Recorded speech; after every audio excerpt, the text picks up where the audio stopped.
Scripe. Yep. And here we go. Here's his whole plan. One link. Job done. Yeah. Copium.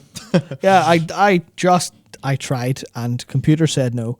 Yeah, but I just thought this would be interesting because, to be honest, I've glanced this, haven't actually thought about it much at all. Yeah, I mean, but I just thought, you know what, Scripe, I believe Scripe and that crew have generally been checking out FF14. They have been very much enjoying reading. Yeah, and that just made me think, okay, well, we've got a prominent community member who also has got a very different experience of the game to us, giving ideas on how to save WoW. So I think that's absolutely worthy of discussion. Mm-hmm. So. Let's talk about Scripe's goals first. Number 1. Oh, this is... That's a big one. Oh, what? Yeah. That's a big one. Yeah. So, one of the things we've been talking about in this stream, not last week, but the 2 weeks before that, your learnings from the first bit of the book Drive, as well as some of those the social experiments on the overjustification effect. And this is just a big thing. And I love how, and it clearly shows that Scribe's thinking about this and sort of along similar lines to us. It's rewire our brains. Yep. That's the thing we have to think about. You know, what are the patterns that the game is teaching? There's a video I've got coming up called The Path to Redemption, and a core part of that is about training players, because with Blizzard, they have trained us all to have goopy gamer brain. Right? It's just dripping out your ears. Yeah, like, floopy goopy gamer brain. Everything is going to be fast, fast, fast, fast. Bing, bing, wahoo! Give me number up. My happy box. I fill my happy box. I grind, bar go up, wee. That's totally, as we say in the office, they're totally optimized for the bing, bing, wahoo. Yeah, the bing, bing, wahoo. The bing, bing, wahoo. And then that's the thing. You're very much thinking about the rewards and stuff, and not exactly the gameplay experience. And now, look, it's an MMO. There's obviously going to be number go up, me happy. That's totally a part of the game. But it's just all the ways that they do it. Because are you playing the game for fun when you are going around doing shit you don't want to do to get a random conduit upgrade that might not even upgrade the conduit you want, and until recently may have upgraded the conduit for a spec you don't even use? The analogy I love to use for it is, imagine you go to work and your paycheck's randomized. That's what it feels like. You go to work and they're like, all right, and your paycheck is coming to you in, sorry, it's actually in rupees this time. Yeah. You're like, but it's in honor points, Blizzard honor points for the honored store. Yeah, it's like, but why is my currency randomized? I can't use this. I need pounds to go to the shop. Why have you given me rupees? Yeah. Also, they probably don't get the conversion rate right when they do that either. And the thing is, people might say to what you just said, but it's a game, not work.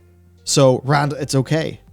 But the thing to remember is that there's aspects of World of Warcraft that fall under virtual work. And if you go back to the first reward psychology segment that we did in this stream, a lot of that was about reward psychology. And basically, whenever you're doing something for purely the intrinsic reasons, which is like it's inherently fun, or I'm getting better and better at it, so the mastery loop, like say playing StarCraft, it's either that kind of thing, or it's something like a roulette, like MSQ roulette in FF14. It's work. Mm-hmm. Doing the Praetorium for the 50th time is literally work. Pretty easy work, but still. Yeah, it's work. And the developers of the game know that it's work, which is why you get great XP per hour, so they overcome some of the things by it being a rewarding experience. And you are literally doing work for the devs, because the devs, of course, need that queue to be full of people so the new players can actually get into that and, have a good experience. So that's a way where the devs know it's a bit shit unless the reward is really good and worth your time. Reward psychology, worth thinking about. And in WoW, I think where you otherwise were just like raiding and happy, it's like in between, rather than give you cool shit to do in between raiding, they've just given you more ways to make your numbers go up in between raiding. Yeah. And this is me taking a raiding perspective. I imagine it's the same for most. Yeah, before you go on, Dammit Albert says, how many games are actually inherently fun without any form of reward? And that's an interesting one, because I think there are a lot of nebulous rewards. Because I read that and I immediately went, oh yeah, well, I mean, fighting games for one. Fighting games, they LOL, have some rewards. Yeah. they do have rewards, but they're not highly systemic rewards. Yeah. You'll play for, StarCraft 2. yeah, it's like the intrinsic reward is still a reward. It's not purely for fun. You play for mastery, you play for autonomy, you play for good feelings. Like, you'll play a fighting game and you'll put a lot of work in to get good, and then you beat someone you feel good for it. That's a reward.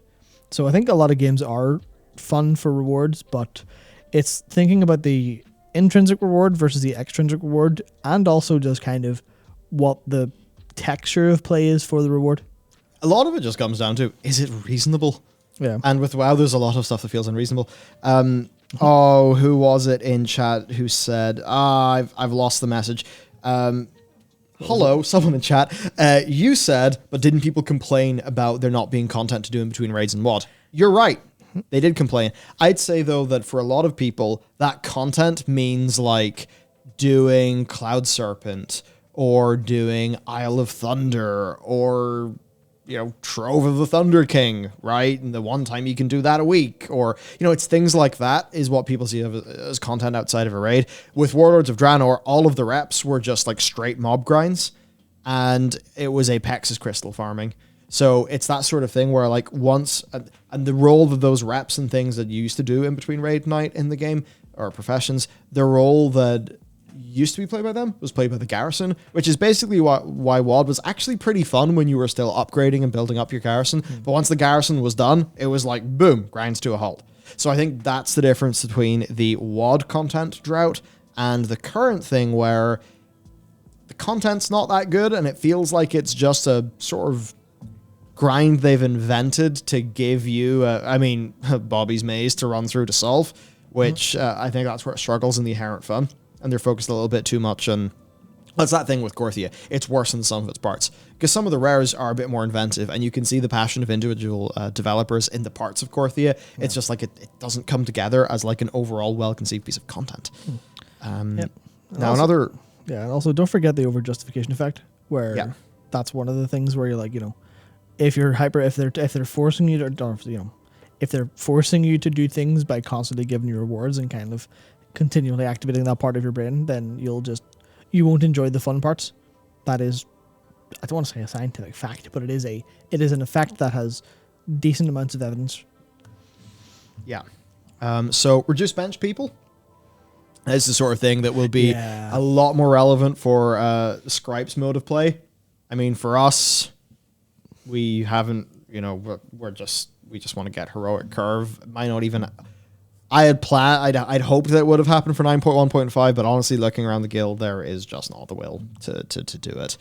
But yeah, reducing bench people. So I assume just for the Scripe and crew, I imagine, I don't know, but I imagine there's like flavor of the months for specific, mythic raids and stuff that's super important that, for them as mythic raiders then means like they've got to re-roll another character and gear all of that up, and it's probably just a bit tiresome. Yeah, so I think to put sort of what I think the flavor might be there is there's obviously class differences where you will just need a different comp for a different fight. Like utility balance. Yeah, which is interesting strategically, but feels bad for bench players. You can get around that by saying, well, don't bench people, have them have multiple characters, but then that adds literally hours every week, like double digit, not maybe triple digit, but double digit hours every week to prep for every character. And there's the other side of it. But Matt, you can just swap your job, Chris. Oh shit! Yeah, sorry. Yeah, wrong game. So, and then the other thing is randomness in loot is one of the big problems, where you end up benched in the current game design because you get shit luck. Yeah. Not always, but it can happen where if you just get really, really terrible luck in your Shards of Domination or, in just what gear drops, then or what your Great Vault drops, then you are just going to end up benched. And that's because the game's just, sorry, you had no influence. Yeah. Try better, try again next time, but there isn't the next time. So I think that's some of it at least. Yeah, so for other changes then, reduce barrier to entry for raids, which I assume is like some of that stuff where, if you want to be raid ready, then, you want your conduits to be good, blah, blah, blah, blah, blah. Double digit hours a week. Yep. Reduce FOMO. Yep. Yeah, and it's interesting with reducing FOMO. Like the entire game is being designed in a way around a Great Vault pumping up, which, like to a degree, there's always been the FOMO of the weekly lockout. Like go get your loot. Yeah. But when it's like do a bunch of Mythic Plus to get like if you're a heroic raider, you're going to be good enough to get way better than heroic loot from Mythic Plus. You might not like Mythic Plus, but like I remember chatting to Preach and he's talked about this live as well. Like he didn't enjoy that. I know whenever I felt I had to do that, I was like, ugh. I was in those Mythic Plus dungeons almost resenting it, very much unlike me doing my Mythic Zero world tour in the first week of this expansion to get some of that gear. FOMO, by the way, Hazard, is fear of missing out. So it's the idea of like, oh shit, I have to play right now because, if I don't, I'm going to lose the big thing, right? I'm afraid of loss. So one of the things that's the most compelling with humans is loss aversion because... I mean, it would be nice to get an extra tasty berry, but if I get eaten by a bear, not that useful, right? So it's maybe a bit of an absurd example, but yeah, reduce FOMO, which I think, yes, big true. Not forced to do content, but want to do content. Ooh. So the way that I put it in an upcoming video is like this, and hopefully this rings true. It's as if they have stripped out a percentage of the power budget from gear, and then decided what version of Bobby's Maze to make us run through to earn it back again. Yep. Because ultimately, our overall player power budget has got to be in line with the raid. So if more of that is being shifted off our gear, and it's being shifted into Big Bobbert's Maze... Yeah, whatever crackpot idea they have for this time. Yeah, it's like, oh, what? Corruption gear! How crazy! Shards of Domination! What are they going to think of next? And it's like, actually stop thinking, please. Please stop. Please cease. These are all bad. Because these are all, reduce bench people, barrier to entry for raids, rewire us to play for, like, it all ties into that. It all ties into that. Reduced incentives for boosts and get boosted for gold to clear content in game. So reducing those boosting incentives. I'm fairly sure there's this Yoshida fella.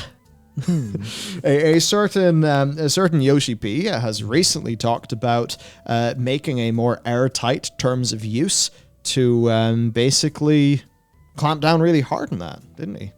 Yep. So the overall context is not that it was specifically about boosting, but it was the party finder for unwanted services, which on basically every server is, party finder, duty roulette leveling.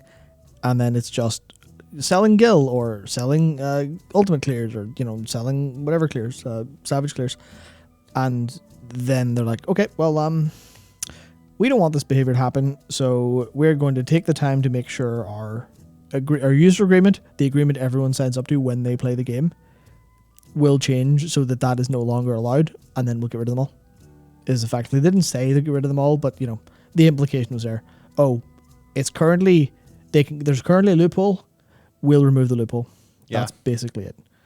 That was from the Mr. Happy interview. So good that question was asked. And as for boosting, like our boosting investigation basically came down to have a form of legitimizing it so it can be put in its own box so it doesn't fucking annoy everyone where it's just spammed everywhere. It's either that or have a more clear stance on whether this is a form of gameplay you want to support or not. And the big friggin' thing is that they directly profit massively from boosting. Seriously. I've forgotten his name. Oh, I forgot his name. I'm going to try to find it here because I wanted to give him some cred. Basically, what he comes to at the end of it is just the amount of gear that he got. Oh yeah, for gold. Yeah, you were telling me it was the dude who got a full funnel, wasn't it? Yeah. And ended up with like 10, 11 bits of gear or something from one raid. Or something along those lines. And then it was just, oh yeah, here you go, you're geared. Costs a lot of gold, but it's just, you're geared. And look at that. The whole game breaks because of how the system's set up. Yeah. I thought it was a cool video. It was a good one to do. And honestly, like buying a boost and actually making a YouTube video about it, that is sticking your head out a little bit. Yep.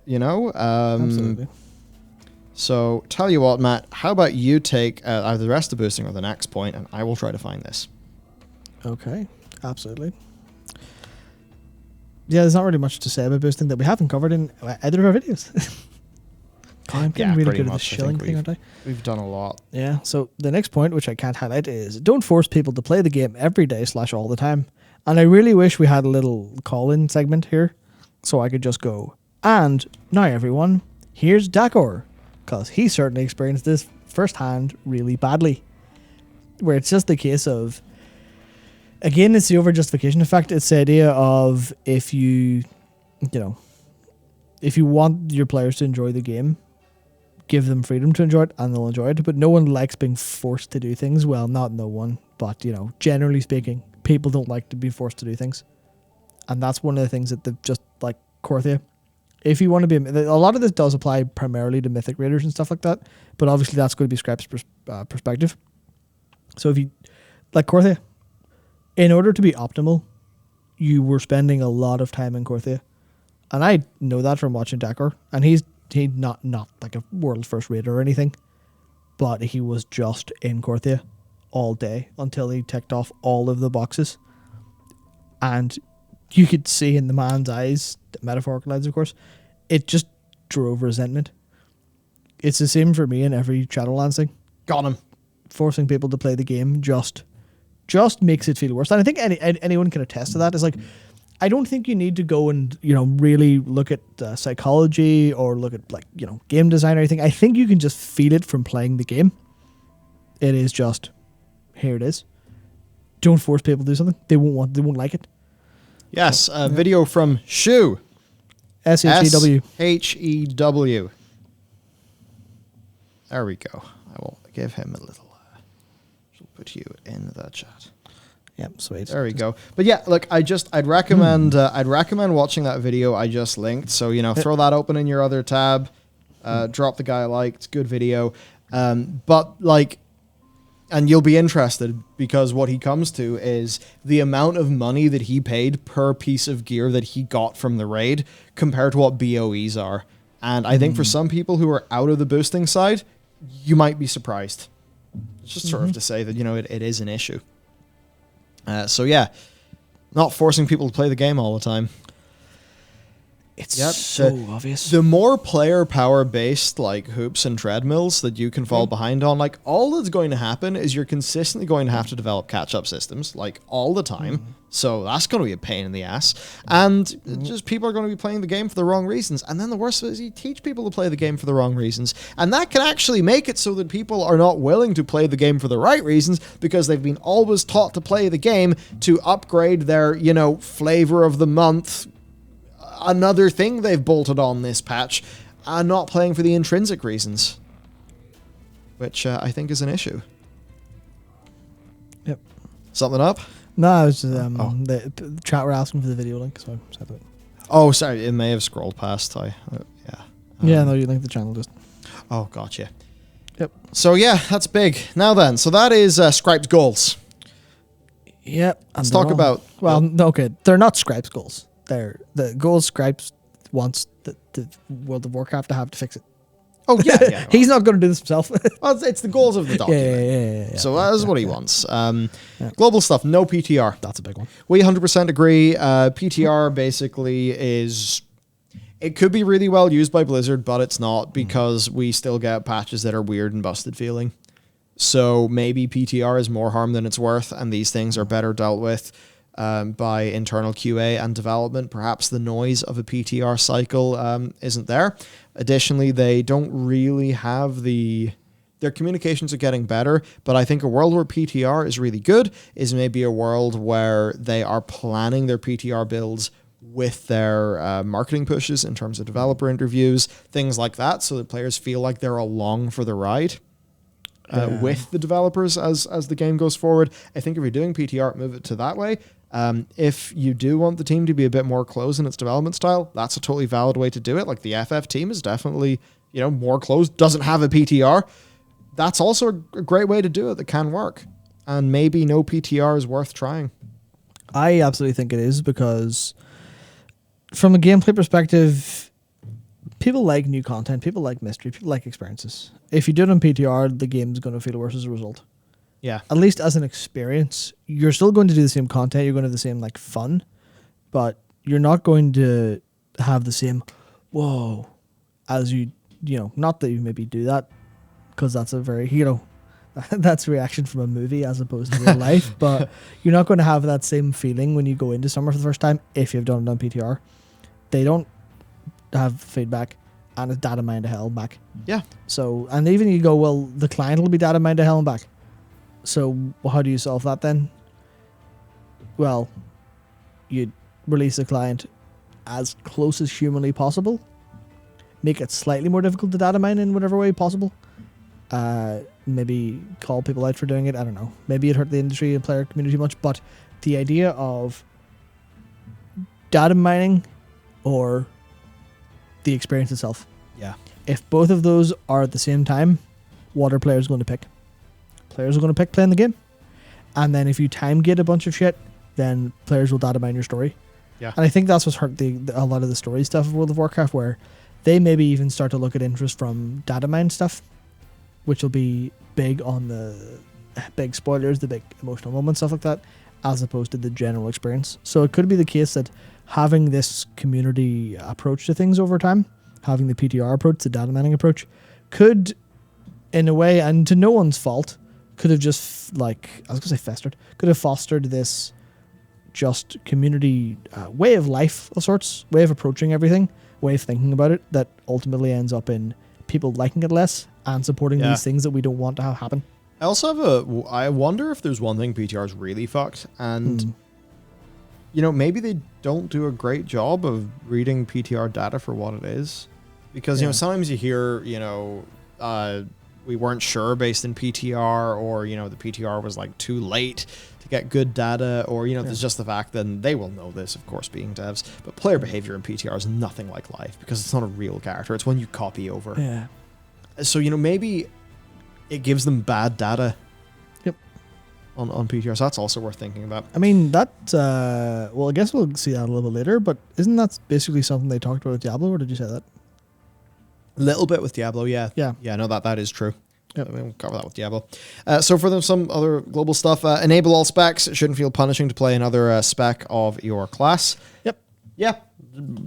Tuning should be more tight, and I just have to wonder if we got rid of all of the gobbledygook bullshit and all of the random bing bing wahoo procs and things to grind in. Because every single one of those conduits they put in the game, they have to balance the damn thing. Every one of those legendaries they throw into the game, they got to balance the damn thing. Maybe that just takes away time for class balance, and that's why you get flavor of the months, and then that can breed player resentment for all of these reasons that Scripe talks about, right? So yeah, I mean, even looking at FF and the way they do it now, there's far less player customization for how a job plays. Like there's none really. But the balance is pretty damn tight, so you can sort of be pretty content with your choice, from what I understand.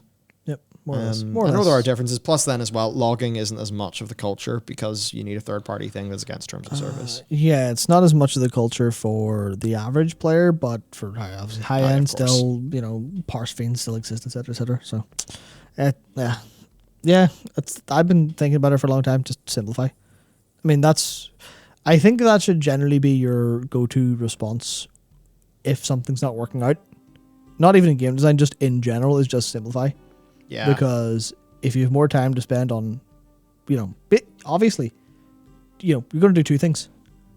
Are you going to do one thing better than you'll do two things if you try to do them at the same time? Yes. So, just simplify. Yeah. Simplify. That's about it, really. Global release. Something a bit more impactful for the Mythic raiding community. Yeah. So, race fairness, that sort of thing. So there's that to think about. Removing WoW token, not going to happen. Not a chance. Blizzard makes so much money in that from boosting, from usual normal use of token, from black market auction house, all those things. So it's definitely worse for the game, but it's never going to change. Too much of an earner.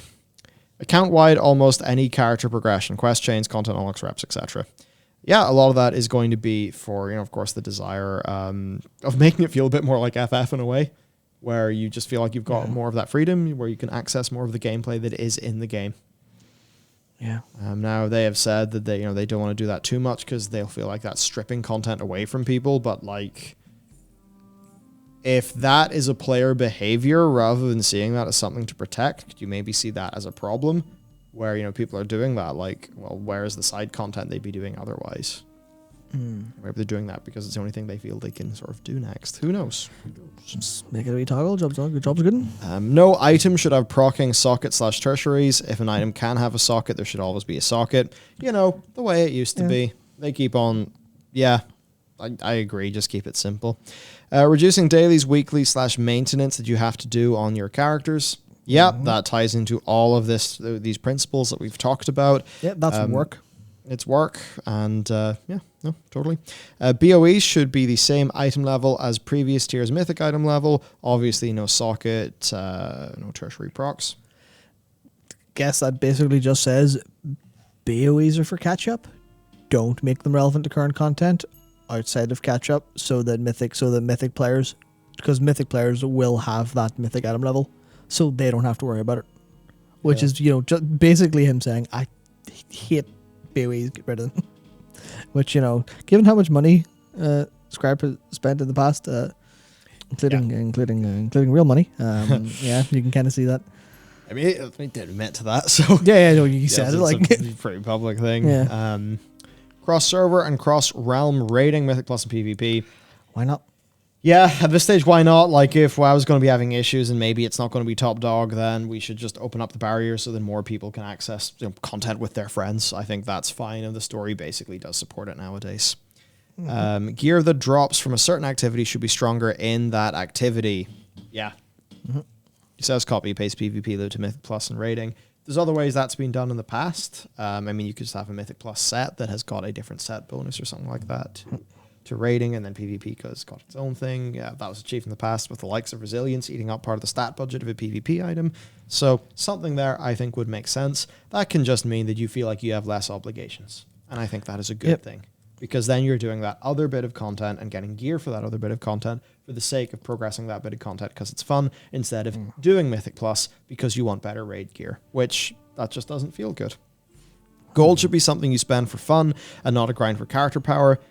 Maybe for BOEs, but with the item level of the previous tier. Basically just gold to power equals bad. I agree with this. Absolutely. Well, in a world where WoW token is massive, I agree with it. You could argue that in a world where WoW token didn't exist, having ways to turn gold into current content power, like you could have some more interesting things there where, you know, because the economy would be different and because top end players wouldn't need to spend the gold because they'd be maybe getting it anyway. But when token exists, it just, Legendary items should feel legendary, rare, hard to get. Yeah, more interesting that way. All of the game design things that are being done by legendaries right now could just be done with glyphs. Like, you could just add the glyph system back into the game. Done. They don't need to be legendaries. They don't need to take up a slot of loot. It could be a far easier way of doing things. Because if they were like that, then we'd just be playing around with the system and enjoying our characters, rather than having to, you know, go and get all of the stuff that you need for legendaries and all the soul ash and all the soul cinders. When really the thing you're only doing that for is just the gameplay effect to have fun with. So class and spec design. Less systems in game that feel more important. Yeah. Yeah, I mean, we've talked about that already in this segment, so, I mean, yeah, agree. I think that's a very good way to put it as well. I kind of like that wording, where it's not just like, get rid of borrowed parts, like, create less systems that aren't important. Yeah, you're just like, oh, another one. Yep. Because if they do it again, it'll just be like, oh, what have they cooked up this time? Because I think players are just sick of it. As an example, work on class/spec instead of external systems like covenants and soulbinds. That's another fun thing that's in my sort of road to redemption video. It basically is that if you spend all of this development time onto things that are planned to be disposable, then you're throwing that development time in the bin in the long term instead of pushing the overall product forward. And that's what really limits us to, you know, class iteration happens once every 2 years if you're lucky. Which, you know, maybe they could just spend way more work in classes if they didn't have all of that going on. You would wonder, I mean, those things are probably done by people with similar skill sets. You would hope so, anyway. Spice. World events for special occasions. Yep, absolutely. I think more should be invested in those events. We talked about already in the stream, but they feel a bit old. They're cool, but they're long in the tooth or whatever, so more, better. World/realm firsts for some sort of announcement/cool events being triggered by it. I guess just more ways of representing like big milestones in the game. I'd say it's not massive, but certainly would be cool. You could create some neat community events around something like that. Yeah, I mean, this is something I never thought I'd compare to. Even personally, specifically says for a rating M plus PvP tournament and the first like 2.4k 2.4k rating, I guess, for like PvP and stuff. Yeah, other events. Yeah. So this is going to be an insane comparison, but Fortnite does this really well. Or Fortnite has all these big events and people literally gather in game to do things. Now that hasn't always gone extremely well, as we know with some of the recent ones, being a little bit on the nose. Couple ways, people dancing when they shouldn't have, but it's just that thing of that's how you would engage players in the game. You know, instead of people sitting on Twitch and watching it, why aren't people logged into the game at the same time to enjoy it in game in some capacity? That's the kind of thing that I think would be really, really helpful, and it's something that World of Warcraft used to have fairly well done. At least I felt that way, where people did gather for stuff, but now it's just, you know, it's not in game, it's on your second monitor on Twitch. Whereas even if Fortnite's doing it now in a good way by actually having things in game happen, then they're just basically missing a trick, and I completely agree. Yeah, no, for sure. The next thing then, and you've talked, I mean, before I went into FF, FF14 boss transitions, look at them, we need more. And certainly, you know, Sylvanas is such a lame fight, and Phase 2 is... I can't believe this was described as being like a big epic fight. It's so lame. That's like compared to what they've done in the past too. It's so lame. Yeah, I think that's possibly one of like the one of the quotes from any developer in World of Warcraft that will go down worst in history. I think. Yeah, it's really grim. But for like examples, if you actually believe that, then you're high in your own supply. Like, yeah. So without talking about any specific FF content, there's just so many. There's even how some of them link into the story detail of bosses is absolutely phenomenal, and literally like there's a couple of them that I was just like, all right, this has cemented this game in my memory for possibly for the rest of my life as being utterly exceptional. And the World of Warcraft version is just, you know, more mechanically focused stuff like Denathrius. Like the Denathrius phases were actually they're interesting, they're fun. Yeah. Mechanically they do change up, but they don't really feel super interesting. They don't feel incredible. They're good, but not great. They don't... it's weird, because they're mechanically good, they just don't hit as hard. They don't punch you in the chest like FFs do. Yeah. Which is just a lost opportunity. Yeah, totally. Now, for broader, just on the topic of rating then, Heroic and Mythic releasing at the same time. Interesting. I'm not really in that space. So, like, this, I would not notice whatsoever. But I mean, I'm sure there's reasons, and also like the likes of, well, I suppose a week of split running isn't what he would like to be doing, and on that, heroic loot should be barely an upgrade, not more than 5 item levels higher compared to the previous Mythic. Main objective is to remove split runs. So I would, you know, I could agree with that, but that wouldn't be my main objective. My main objective would be something along the lines of just making the power curve feel less insane. I know right now some of that is gear. There's the whole thing, you know, Preach and Ian's, like Preach sort of being like, this power bloat's getting insane, and Ian's like, well, actually it's been about the same per item level forever. And then it's like, well, it doesn't feel like that. What's going on? So you maybe wonder with the item level bloat, and does that kind of solidify the whole playing the patch, not the expansion thing? And perhaps if we try to make all these things a bit more calm and reasonable, who knows? Remove boss mechanics from the dungeon journal. Only use it for lore and loot.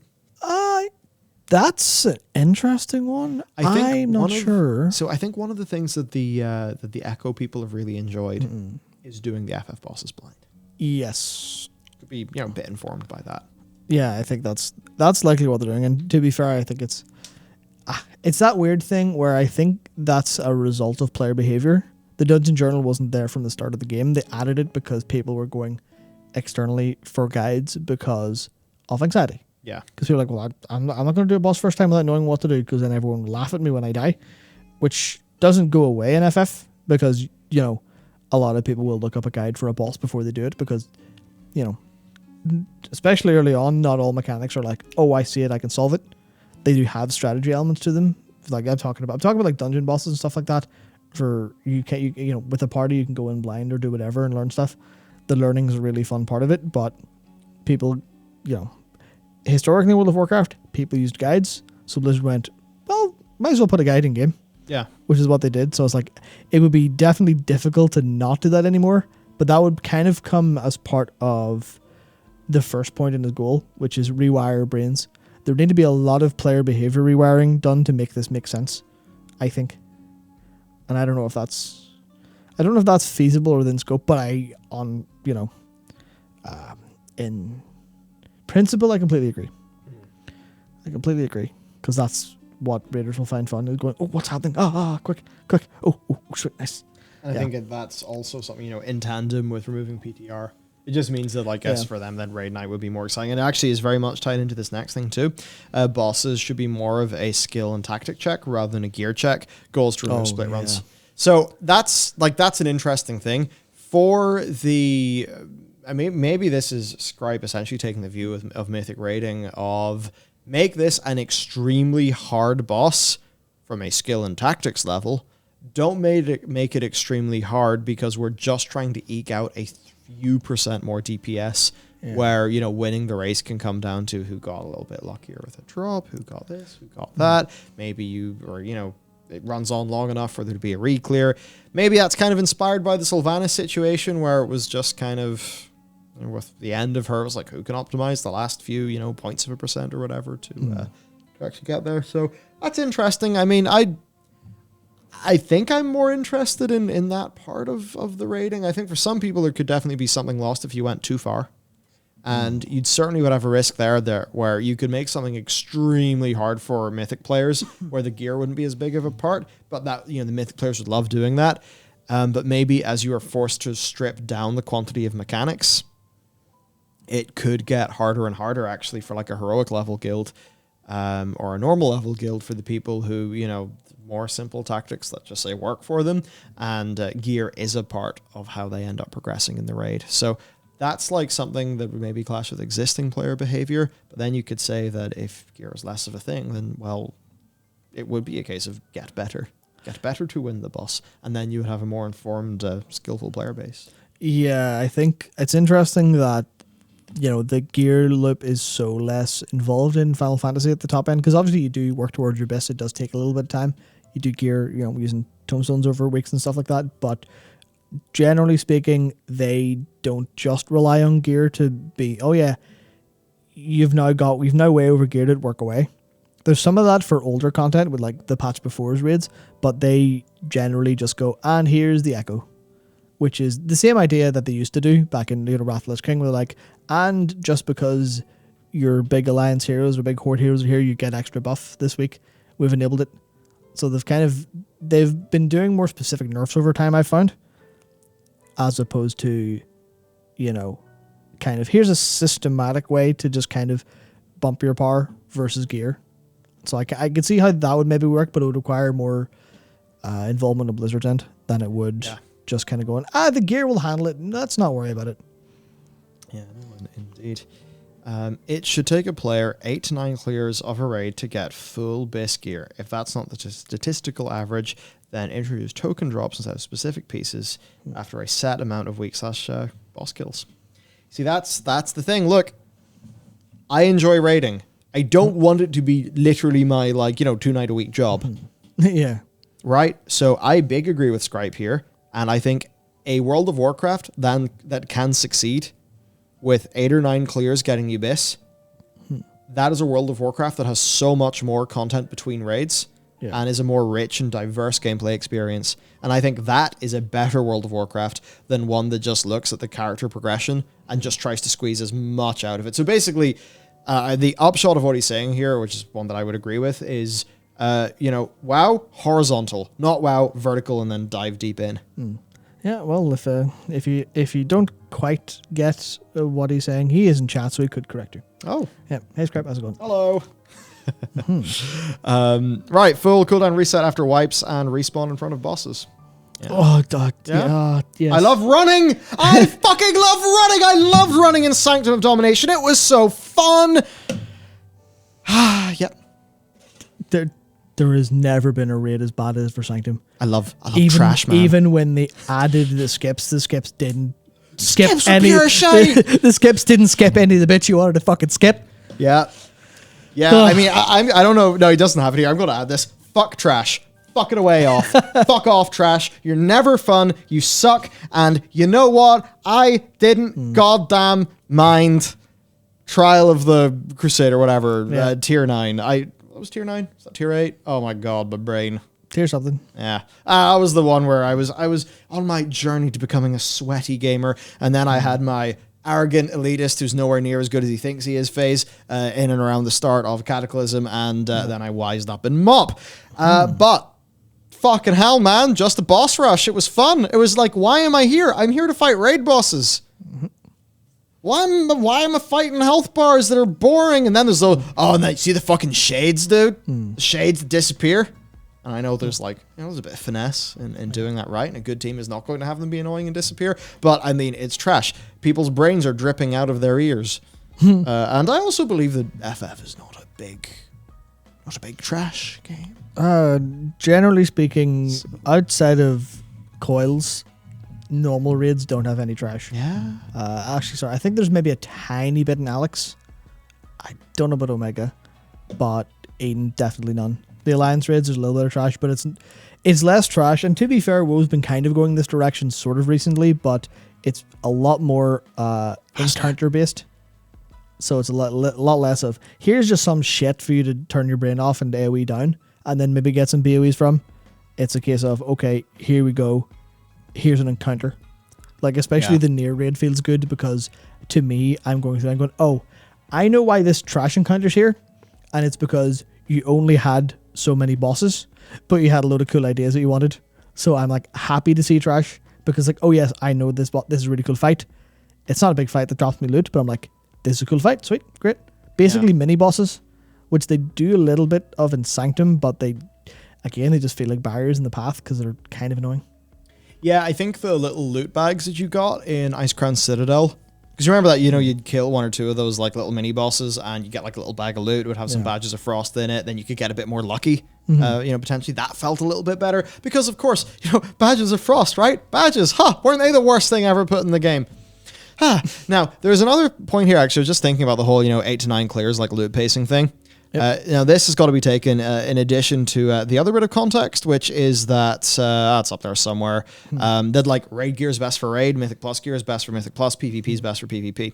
If like the raid progression within a patch is something you can reasonably feel you can sort of complete, right, and get Abyss of, where you then don't feel like you're being, I guess, like nagged into doing Mythic Plus because you're a heroic raider who can easily get a near Mythic item level through Mythic Plus, and then that just sucks. Well, maybe you're not going to have, frustration, and you're going to feel like, oh, okay, cool, I can go work on my Mythic Plus set now, and it could be it could just be a significantly more rich gameplay experience that is based off, like, optimistic go-getting player behavior of wanting to do things instead of feeling like you need to do things in order to be ready, because even at the heroic level and then even when it was like we were doing our normal clear, it was sucking the life. It was or Violet Blue says, or just do some of both. Yeah, exactly. And you won't feel like you're forced to do both, because if you're doing the Mythic Plus, it's clearly for Mythic Plus gear. I totally agree with that. Scale down function for old content. Scale down to the item level you would have been back then to be able to replay content. Free content. Yes, because I want to show you TOT. TOT is a fucking awesome raid. I have incredible memories from there. And, we actually did set a DPS record for Hordon because of an extremely rare and hard to reproduce bug with monks in the first few weeks of that patch. That was quite funny to have happen. But yeah, old content. We're fucking wasting it. I mean, just the idea that our guild could, like, in the way that like our FF people are, going and like doing Alexander or doing this or doing that, in a way where it can feel a little bit more proper. That would be so fucking cool. Absolutely, it'd be so cool. And then it's like the useful thing they get in FF though is they can almost employ the people who are doing that being scaled down to help the people who are coming up, and you just do it. Just fucking works. This weird thing of like hiring your players to do things that are good for the game that they also want to do via just setting your systems up really well. So, big agree. Right, Mythic Plus. Valor points should take less time to farm and get you max gear possible from Mythic Plus. Yeah, it's that final two upgrade level thing. Fair enough. I think even if it didn't matter like massively, I think to player power or anything, it's just psychologically a shit that you're waiting on your weekly bing bing wahoo happy box. And then of course, if you want to try to get Abyss from the bing bing box, well, I mean, you're going to feel like you want 3 choices and you're going to have to, and then maybe you don't enjoy that. And it's like, oh my God, what a grindy bollocks. That's the thing. I enjoyed dabbling in the odd bit of Mythic Plus and Legion when it was still novel, but now I guess to me it sort of feels like a big old treadmill. Yeah, big old like grinder. it's just a thing where I feel like the grid vault is so ill-conceived in a way based on having experiences with it, because like the last thing you want to do is to basically call the player a dumbass, and that's what you do whenever a player only has one choice or only has 2 choices and they don't get anything they want. Yeah, Because, fuck you. You like, didn't play the game fully. You piece of shit. Yeah, so that like that's exactly what it feels like. It's just, oh yeah, well you were fucking stupid last week, weren't you? Now you don't get gear, dickhead. Fuck you, play more. You're like, Excuse me. I pay you money and you're talking to me like this? Christ. Unreasonable. And a dev might come back and say, we don't say that to you. But it's like, well, actually, your systems do. Yeah. Because you've designed your systems that way. Yeah, you designed us. I need to hop back into... No, I don't need to hop back into Destiny 2. What the hell am I saying? I need to examine the removal of FOMO from Destiny 2. Which is quite funny in the context of them doing another big wave of the vault. But in Destiny 2, they underwent this like whole big plan to reduce FOMO in the game. I don't actually know what that literally involved, but it's clear that they have seen in their game that FOMO is a problem. I imagine it will cause user churn or whatever, and maybe they're trying to head that off. So I think it's probably worth investigating what they did in Destiny 2 and if that's actually worked for players. So yeah, I mean, so C. Gilbert says the Great Vault was an improvement over the Disappointment box. See, it's interesting because with the Disappointment box, you just kind of did your thing. You got your one option. I wonder if the thing with the Great Vault is that the Great Vault is like, in a way, if you kind of strip the Great Vault of all of the psychological impacts of it, you can see how mechanistically it's better in every way. But then as soon as you have the psychological human element, then that's going to change how people interact with it. And then because it's super important, that'll change how they interact with the game. Yeah, I think you teach your players, you train their gameplay behavior to be something that's not sustainable. That makes it harder for you to develop the game. I mean, if we're going to be getting every single patch, it's, a corrupted gear here and a this there, then it's like, okay, well, your new patches one's got to be better than your old patches one, or else we'll be like, oh, cool, downgrade to game. So they kind of, paint themselves into these development corners that I imagine are really hard to get out of. Hello, Pint. So yeah, man. Being able to play any key you want once you unlock it. Some control over keystones. Control over content. Wild. See, it's an interesting one to me because we all totally know that if that happened, there are some certain player behaviors that you may not enjoy perfectly that could result. But there's also, I mean, there'd be a lot of the other sides ran. Me and everyone else would be going to get our quantum devices. But you could say that, like, maybe that's not so bad because it's players just kind of grinding something out to get an item they want. At least that feels like a little bit more directed instead of them being ping-ponged about. Yes. I'd be interested to see if you did an experiment there, what would result in more sort of long-term play. Well, there's a little bit of a philosophical thing there because that, randomizing key is going, okay, well, we know that players are going to gravitate towards the one that gives them the best rewards or one that's the easiest or whatever else. But they don't want to solve that. And they're basically passing the problem down to players, going, well, we can't make dungeons that you like to do, unanimously. You're going to have a preference as a community because of something we've messed up in the design side of it or in the implementation side of it. So, fuck you, you don't get to do what you want. Yeah. Where it's a case where, why are they not going, you can do what you want, we will pay attention to what you're doing, and then maybe, hey, maybe there's an extra 10% valor for doing, a different dungeon that week, or something like that. That's just a little bit on the fly, just a little, like, just something they have in the office, they can just tune something up. maybe even automated based on percentage of completion, something like that. Just anything to go. Don't pass the problem to your players. Understand that you created the problem and solve the problem yourselves. That's what I think the philosophical side of this is. PvP, item level should have slightly less importance. I think fair enough. I'd also add a humongous list of columns to PvP saying, remember that like not everybody wants to be competing in the AWC. There's more to, like, okay, arena people need to be treated well. That's super fucking important. You go to the official forums right now. They are very pleased about gear. They are thrilled and they love the 9.1.5 changes and they think they're going to solve all their concerns. 100%. Trust me. The bit, though, is like that's very much the PvP community's thoughts on PvP, and they need to be taken care of first because they're the people who will stick with it more. I would also just say battlegrounds are awesome. Please, more battlegrounds. More simple battlegrounds. Like, take the gameplay format of AB. Give us that same format across more maps. The same for Warsong Gulch. Like, those maps, it's like, if I hop into Halo... You know, I don't want there to be like 1 or 2 capture the flag maps or 1 or 2 domination maps. I would like there to be more. So I would say with that, like, actually make more maps. Just make more fucking maps. WoW Edit can't be that hard to use, right? Make more maps and just have more content. Give people game mode based playlists.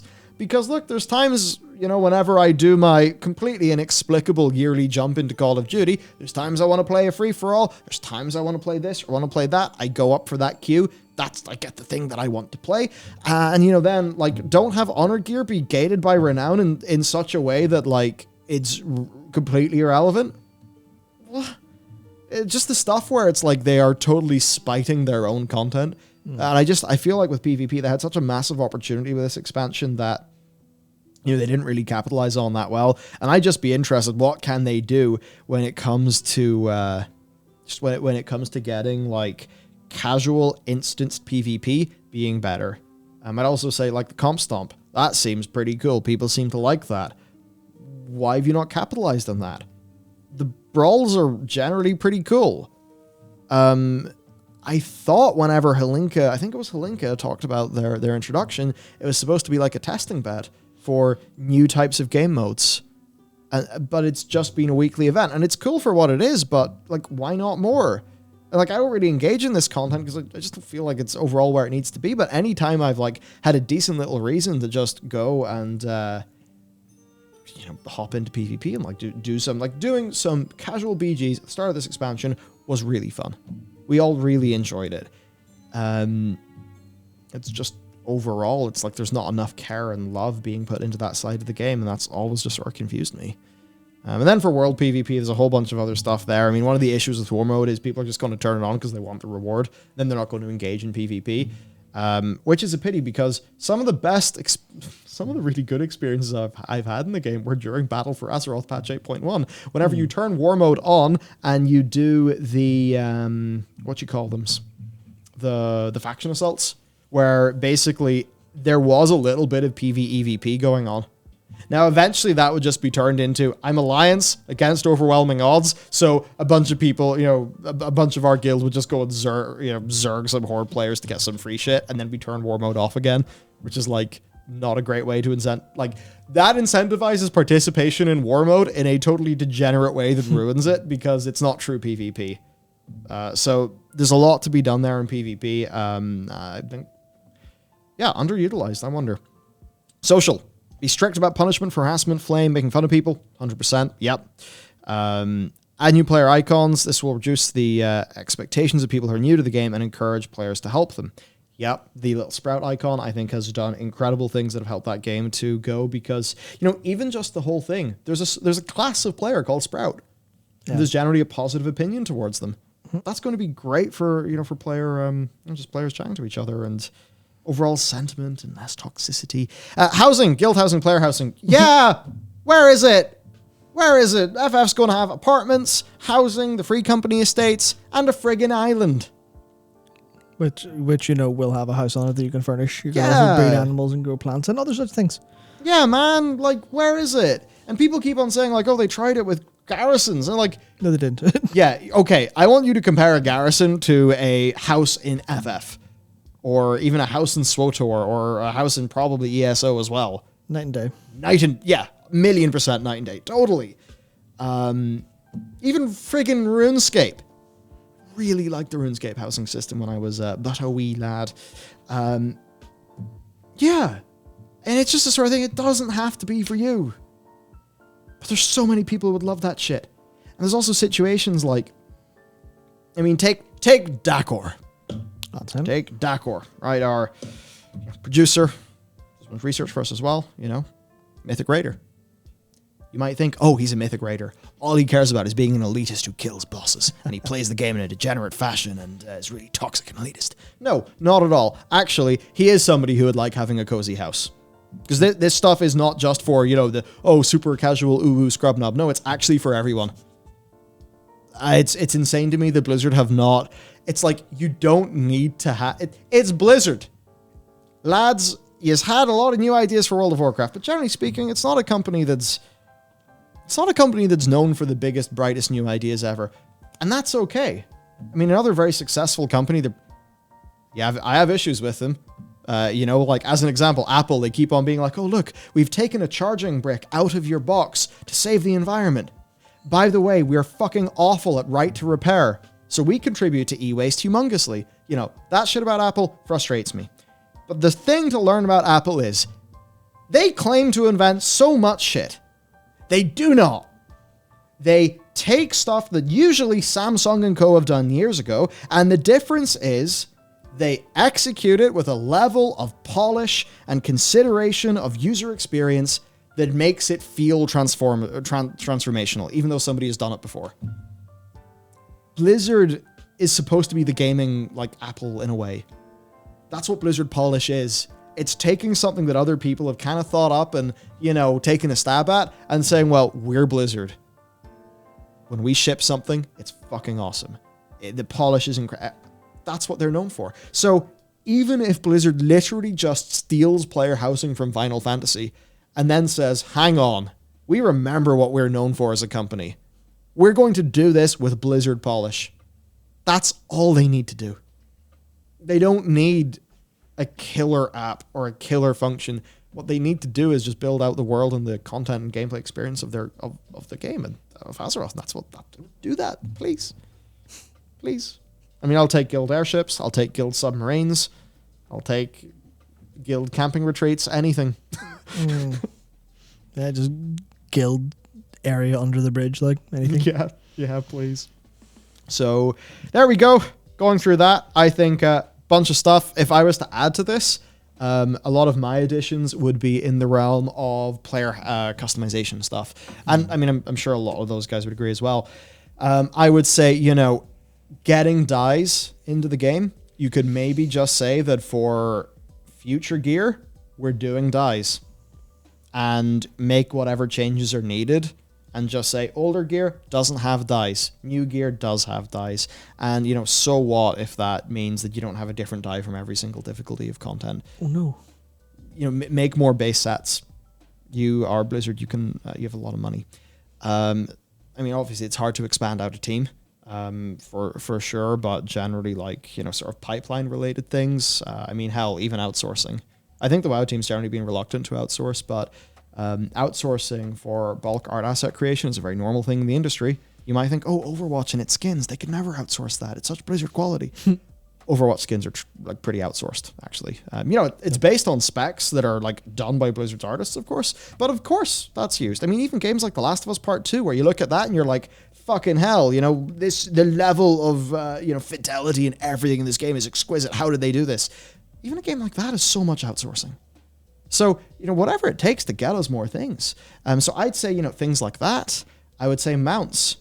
How about we expand the whole system of mount equipment? And see, here's the thing with mount equipment. It's defensive inherently, right? It's based on the fear that someone will only use a water strider because they want to move over the water. That is not how to make a fun and exciting system for players to engage in, because it's just choose what little benefit you want from another mount on whatever mount you're using, right? So for that, have way more effects and have some of them only be usable on horses, some of them only usable on dragons. I'm not saying go and do Guild Wars 2 mounts. That can't happen in WoW, I think. Try something out a bit harder there. World content. Let's make our zones living and breathing. I mean, take what Guild Wars 2 does with its zones that are like super interactive in a very MMO-ish way where you will have like flocks of people. You know the way WoW players were like completely mind blown by the Legion invasions in the pre-patch where, it was just, oh wow, look at this. There's 80 people flying across the sky. How cool. In Guild Wars 2, that's the standard because they really design their zones like for MMO. So it's things like that, I think, that, I'd really try to hammer on. This is all like really good stuff. Then what I would really focus on is how we can just sort of bulk everything else out. Like Razzle said, outsourcing worked great for World of Warcraft Refunded, or Warcraft Refunded. That's not Lemon Sky's fault at all. Lemon Sky are the outsourcing studio. They outsourced the StarCraft remaster and, that thing's the StarCraft 1 remaster, and that was fucking great. I mean, there's, let's just say, a really big game, the Spyro Reignited trilogy. Humongously outsourced. You have no fucking idea. You can look at the official credits now that the art book and everything is out. Humongously outsourced. And that's a game that people think is visually fucking pristine. Outsourcing studios in the games industry are tight fucking ships full of great artists who are, going to be working under the vision of whatever team they're outsourcing for. There is no reason why Blizzard cannot just do that. I mean, you take a game like The Last of Us Part 2, where quality of execution and quality of assets is extremely important because they're trying to make a playable movie for some reason. Outsourcing didn't hurt that. I would say writing hurt that game, but that's a discussion for a different time. I don't want to talk about The Last of Us Part 2 anymore. I'm well over that. But outsourcing, I know how it can feel like a dirty word. Within the industry, it is normal, and it is far more pervasive in games that you like than you know. Because generally speaking, the lead studio takes all the credit, not the outsourcing studios. So it's more just the thing of, it happens, you just don't really know what happens. Yeah, and for what I understand, the WoW team's not massive for outsourcing. Who knows? Could have changed. Yeah, no, in terms of the actual scale of it, you'll very rarely see a game advertise that it's got a lot of different names attached to the project, especially not until you get to the credits.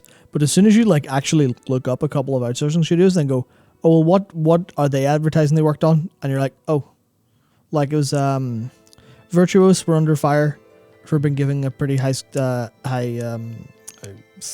remaster. I can't remember what it was now, or rumored at least. And then they're like, who are these people? They're like, oh, they worked on Horizon Zero Dawn. Yeah. They did a whole bunch of the assets for that. Whole bunch of assets for a couple other things. Like Lemon Sky, I believe, we're also working on Forza, I think. Horizon, which obviously, the previews for 5 just came out. Was it 6? Whatever one it is. And everyone's banging. And everyone's going, you basically just perfectly recreated a big chunk of Mexico in game. It looks absolutely astounding and it's great to play. You're like, yeah, that definitely wasn't all just that studio. Yeah. Definitely not. Yeah, so outsourcing is, it's a great thing in the industry, actually. Yep. Because one of the things with outsourcing, right, is you can have a problem with a game where, if you expand your in-house team humongously, then you're going to be in an issue of always needing full utilization of that team.